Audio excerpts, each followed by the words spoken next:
A little girl went out with her younger brother for one simple reason, to see a litter of new puppies next door. That was all.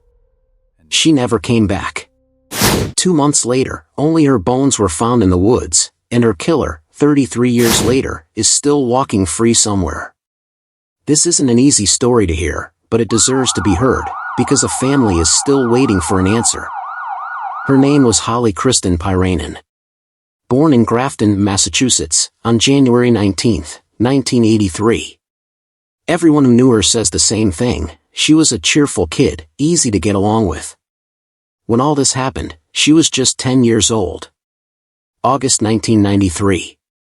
Summer vacation was in full swing, and Holly's whole family had gone to her grandparents' place in Sturbridge, a small lakeside cottage. Every year the family came here, it was their summer tradition. It was the 5th of August.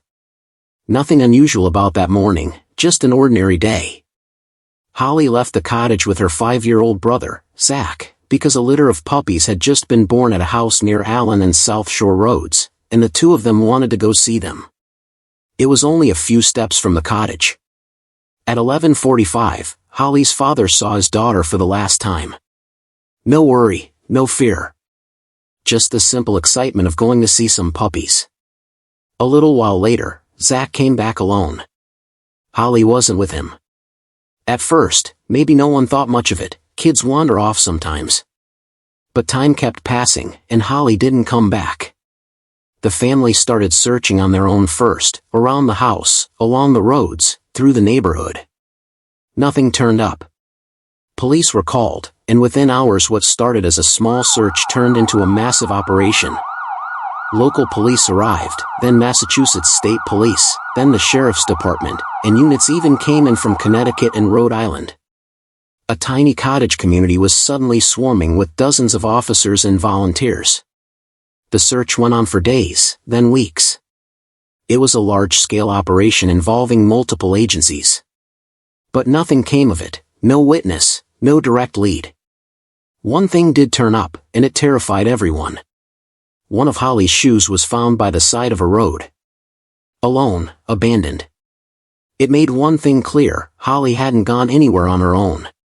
Something bad had happened, and it had happened fast, probably within minutes. Days passed, weeks passed, then months. No trace of her. The family was trapped between hope and dread, waiting every morning for news, ending every night empty-handed. People across Massachusetts were praying for her, and the media kept the case in the headlines. Then came October 23rd. Some hunters were out in the woods of Brimfield, and what they found there shook the whole area. Holly's remains were lying in the woods, near 5 Bridge Road. The body had decomposed so badly that doctors couldn't determine the exact cause of death. They also couldn't determine whether she had been sexually assaulted. All that was certain was this: it was a homicide, and the killer hadn't been caught. The moment that news broke, both Sturbridge and Brimfield were plunged into shock. A 10-year-old girl who had only gone out to see some puppies was now just a case number. There was a funeral, her family wept, and police had no answers. Interestingly, a similar case happened in Massachusetts around the same period: Molly Bish's. In the year 2000, she disappeared from her lifeguard post, and 3 years later her body was also found in the Massachusetts woods. Investigators tried to find a connection between the two cases, but nothing was ever conclusively proven. For years, Holly's case sat cold. Police kept revisiting the old evidence, people were re-interviewed, but no major break came. Investigators changed, years passed, but the case stayed exactly where it was. The family never gave up, showing up in front of the media year after year, demanding justice. Then, in January 2012, there was a turning point. Forensic science had advanced considerably, so the old evidence, the items recovered near Holly's body, was retested. This time, a name surfaced: David Pouliot. David Pouliot was from Springfield, an avid hunter and fisherman, and familiar with the same wooded area where Holly's remains were found. Forensic evidence tied him to the exact spot where her body had been discovered. But there was a problem: he had already died in 2003, at the age of 49. There was no chance left to question him. Hampton County's district attorney, Mark Mastriani, stated plainly at a press conference that Pouliot could not be called a suspect. According to him, what the evidence did establish was that Pouliot, or people connected to him, had been near that location at the relevant time. He called it a major turning point in the investigation. Holly's grandmother, Maureen Lemieux, said at the time that she was hopeful, but cautious.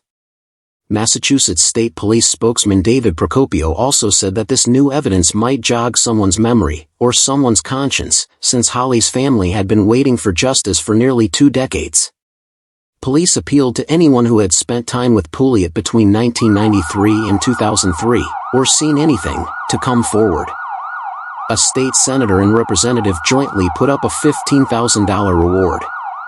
Still, the years went by without any major breakthrough. In 2021, another step was taken. State police exhumed the body of a different man, not Pouliot, but another possible person of interest. That man had died 4 years after Holly's murder. Holly's aunt, Carla Jackman, called it a major development, but the DA's office declined to share much more.